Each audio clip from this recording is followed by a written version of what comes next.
POV Ginser des Luminar sur Dialux Evo OMG.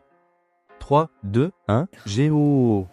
Maintenant, vous allez aller dans le bandeau en haut, dans luminaire, première icône. Vous allez ouvrir la liste des luminaires. Donc moi, j'ai déjà des luminaires qui sont intégrés. Vous n'en aurez peut-être pas. Si vous avez déjà des luminaires intégrés, comment est-ce que ça se passe pour choisir les luminaires? Vous pouvez les trier et les choisir. Donc moi, ici, j'en ai uniquement 4. Donc je vais en sélectionner un, celui-ci par exemple. Donc là, il s'affiche à droite, mais je peux aussi aller vers le logiciel Dialux qui propose un catalogue. Donc, vous avez vu où j'ai été en haut.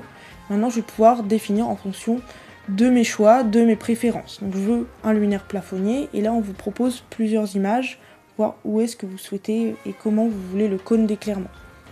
Maintenant, vous allez pouvoir regarder les luminaires et les choisir en fonction de ses caractéristiques. Vous allez aller dans Exporter à Dialux.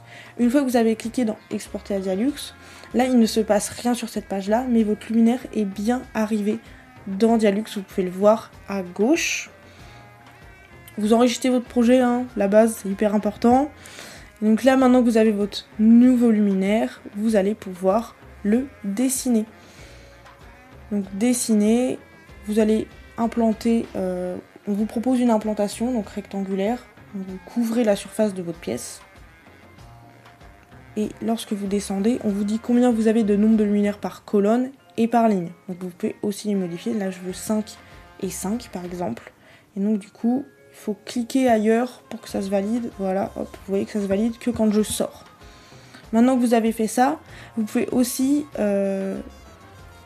regarder quelles sont les caractéristiques de votre luminaire, parce que vous allez devoir choisir un luminaire en fonction de ses caractéristiques. Là vous voyez qu'il fait 16 watts et 1148 lumens. Mais si vous voulez des caractéristiques plus précises, vous retournez sur internet et vous avez la fiche technique de votre luminaire avec l'efficacité lumineuse et la température de couleur. Maintenant vous allez dans résultats, c'est à droite sur l'icône panneau solaire et vous allez cliquer sur calcul. C'est important, vous ne pouvez pas cliquer sur calcul puis sur panneau solaire, il faut d'abord aller sur les panneaux solaires, on va dire que ça s'appelle comme ça, et là vous voyez vos résultats. Les résultats, on va pouvoir les interpréter, donc là vous avez des